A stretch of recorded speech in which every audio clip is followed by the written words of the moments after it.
नीमच जिले के मोरवन में स्थानीय लोगों द्वारा जिस तरह से सुवेदी रियास कपड़ा फैक्ट्री के लगने के बाद भविष्य में फैक्ट्री से निकलने वाले दूषित पानी से डैम का पानी भी दूषित होने की बात कही जा रही है। वहीं सुवेदी रियास फैक्ट्री संचालक और एमपीआईडीसी के जिम्मेदारों द्वारा लगातार जीरो लिक्विड डिस्चार्ज सिस्टम लगाने की बात कही जा रही है, लेकिन वहीं दूसरी ओर जिले के जमुनियाकला स्थित धानुका फैक्ट्री सहित अन्य फैक्ट्रियों में सभी तरह के दावे और नियम सिर्फ कागजों में ही सिमट कर रह गए हैं। जीरो लिक्विड डिस्चार्ज प्रक्रिया की धज्जियां कैसे उड़ रही है, उसका उदाहरण धानुका प्लांट में देखने को मिलता है। नीमच जिले के जमुनिया कला क्षेत्र में संचालित धानुका बायोटेक प्राइवेट लिमिटेड के प्लांट पर लगातार गंभीर पर्यावरणीय आरोप लग रहे हैं। ग्रामीणों और किसानों ने दावा किया है कि फैक्ट्री से निकलने वाला रासायनिक मिश्रित और गंदा पानी सीधे खेतों और खुले क्षेत्रों में छोड़ा जा रहा है, जिससे खेती, मिट्टी तथा पीने लायक पानी सभी प्रभावित हो रहे हैं। ग्रामीणों का कहना है कि नियमों के नाम पर फैक्ट्री प्रबंधन केवल कागजों में अनुपालन दिखा रहा है, जबकि जमीन पर स्थिति इसके बिल्कुल उलट है। ग्रामीणों का कहना है कि धानुका प्रबंधन और जिम्मेदार विभाग हर बार दावा करते हैं कि फैक्ट्री में zero liquid discharge ZLD system लागू है, जिससे प्रदूषित पानी बाहर नहीं निकलता। लेकिन ग्रामीणों के अनुसार ये दावा केवल कागजों में दर्ज है, जबकि हकीकत यह है कि प्लांट के किनारे खुले में गंदा पानी बहता हुआ देखा जा सकता है। किसानों ने इसे पर्यावरणीय नियमों की खुली अनदेखी बताया। ग्रामीणों ने कहा कि उन्होंने कई बार शिकायतें की, लेकिन जब तक कार्रवाई नहीं होती तब तक समस्या बढ़ती रहेगी।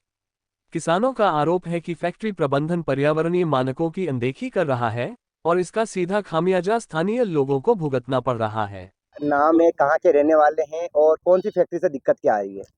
मेरा नाम पन्नालाल पाठक है, जमुनिया कला रहते हैं और इस धानुका फैक्ट्री से हमारा कारोबार सब खत्म हो गया, कुआं का पानी खत्म हो गया, फसलें नष्ट हो रही है। किस तरह परेशानी हो रही है? भाई ये फसलें नहीं हो रही है, क्या करें साहब? ये पानी कहाँ डालते हैं और कहाँ आता है? ये पानी इसकी जमीन खरीद की इन जमीनों में डालता है। हाँ, और वो जमीन का पानी अंदर जमीन में जाके वो हमारा कुएं में आता है। क्या असर हो रहा है इसका? फसल नहीं होती है ना सर। हाँ, ये जो दावे करते हैं, ये दावे करते हैं, इसके सब दावे झूठे। हाँ, एक भी दावा इसका सही नहीं। नियमों का पालन नहीं हो रहा है। इसका कोई नियम का ये पालन नहीं कर रहा है। इसका इस तरह इसमें किसान किस तरह परेशान हो रहा है और क्या क्या किसानों पर असर हो रहा है आसपास? मैं बताऊं सर कि हमारे यहाँ मान लो जैसे आज 20 मजदूर आए, उन 20 मजदूरों के लिए पानी हमको गांव में से भर के लाना पड़ता है पिलाने के लिए। पहले यहीं के कुएं से पानी हाँ, पहले हमारे कुएं से ये पूरी कॉलोनी पानी पीती थी, ये पूरी कॉलोनी। अब ये क्या असर हो रहा है? ये पीने लायक नहीं रहा। हाँ, नहीं रहा ना सर, ये हम खुद नहीं पी सकते। खेती पर क्या असर हो रहा है? खेती पे फसल नहीं हो रही। जो हम फसल जैसे अब लहसन बोई हमने, तब लहसन होती नहीं, इसमें रोग आ जाता उसमें, यही एसिड का पानी। क्या चाहते हैं? अब ना हम लहसन बो सकते हैं, ना इसबगुल बो सकते हैं। अब देख लो, अब ये सामने आपके राइडा खड़ा है। क्या चाहते हैं आप? भाई के कम से भले ये इसकी फैक्ट्री चले, बाकी इसका पानी का ये इसका उपयोग करे कहीं भी।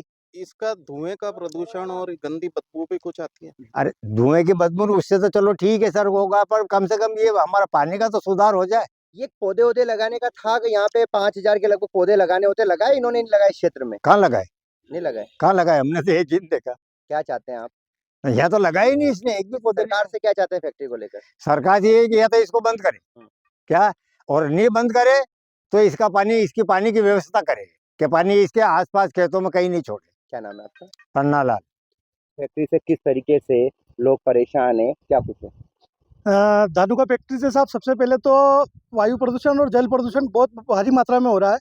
अभी आप देखेंगे कि यहाँ जो गांव में पीने का पानी है वो पीने के लायक नहीं रहा है।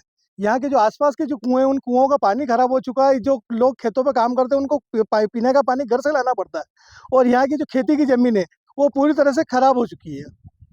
क्या पी रहे हैं मौके पर? पानी वैसे तो ये अपनी जमीन में डाल रहे हैं, लेकिन वो खुले में डाल रहे हैं और ये कहते हैं कि जीरो डिस्चार्ज। क्या है जीरो डिस्चार्ज?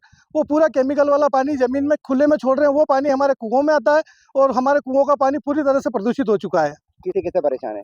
नहीं, परेशानी बहुत है साहब। यहाँ क्या प्रदूषण इतना हो रहा है, और सबसे बड़ी बात तो कि इनका अभी एक जो ये एक और प्लांट चालू हुआ एथेनॉल, उसकी बदबू इतनी खतरनाक होती है कि हमारा जीना दुश्वार हो जाता है। क्या चाहते हैं आप लोग? हम ये चाहते हैं साहब, हम इस लड़ाई को लगभग 8-10 साल से लड़ रहे हैं, लेकिन धानुका जी कहीं ना कहीं अपने आप में एक बहुत बड़ा आदमी है, प्रशासन उनके आगे नतमस्तक है, न तो वो सुनते हैं। सबसे बड़ी बात कि CSR की जो करेंगे कि ये गांव में इतना प्रदूषण फैला रहे हैं, लेकिन गांव में विकास के नाम पे आज तक जीरो है।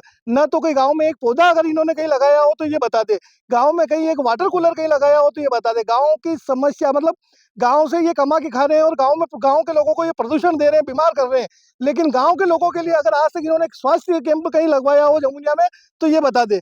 और इस तरह से नियमों का दुहाई देते हैं कि हम सारे नियमों का पालन कर रहे हैं, लेकिन किसी भी नियम का पालन इस फैक्ट्री में नहीं किया जाता है। क्या चाहते हैं प्रशासन से? हम ये चाहते हैं कि या तो इस फैक्ट्री को बंद किया जाए या फिर इसका जो उचित निराकरण किया जाए, ताकि लोगों को जो ये गंभीर समस्याएं उत्पन्न हो रही है, पीने के पानी में दिक्कत आ रही है, कहीं ना कहीं हम धीरे धीरे एक गंभीर बीमारियों से ग्रसित होते जा रहे हैं। क्या नाम?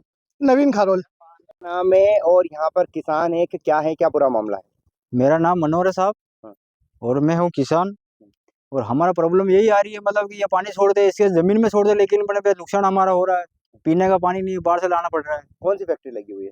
ये है ना धनु का ना, तो क्या किस तरह पानी छोड़ रहे हैं, कहाँ छोड़ रहे हैं? पानी छोड़ रहे हैं उसके खेत में छोड़ रहे हैं, लेकिन मैंने वो क्या कि पानी अपने कुएं में आ रहा है, वो फसल में नुकसान हो रहा है। और पानी वो पीने लायक है कि नहीं कुआं का? पीने लायक तो है ही नहीं पानी, फसलों पे फसलों भी नुकसान है।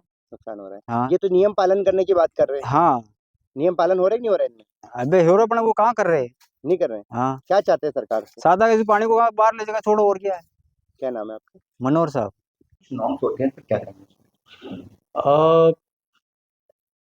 एक तो जितने भी फैक्ट्रीज हैं और जो इंडस्ट्रियल एरिया है उसके लिए हमने जो ईडी MPIDC है, क्षेत्रीय अधिकारी, और पोल्यूशन कंट्रोल बोर्ड के भी जो क्षेत्रीय अधिकारी हैं उनको निर्देशित किया है कि वो सभी जितनी भी इंडस्ट्रीज हैं उसका इंस्पेक्शन करें और सुनिश्चित करें कि जो भी पोल्यूशन नॉर्म्स है उसका पालन किया जा सके। जहाँ पे भी कमियां पाई जाती है वहाँ पे उन जो भी इंडस्ट्रीज हैं उनको उनके माध्यम से सुनिश्चित कराया जाए कि जो पोल्यूशन कंट्रोल नॉर्म्स है वो फॉलो किया जाए। सर अभी धानुका का मामला है जहाँ पर खुले में जो उसका अपशिष्ट जो निकलता है, गंदा लिक्विड डाला जा रहा है, आसपास के खेतों का पानी और कूप का पानी खराब कर रहा है। अभी मामला संज्ञान में आया है तो उसमें पोल्यूशन कंट्रोल बोर्ड और इंडस्ट्रियल डेवलपमेंट डिपार्टमेंट को दोनों को उसमें निर्देशित किया है कि वो मौका परीक्षण करें एवं जो भी पोल्यूशन कंट्रोल के जितने भी उपाय हैं वो संबंधित इंडस्ट्रियल जो मैनेजमेंट है उनसे करवाएं।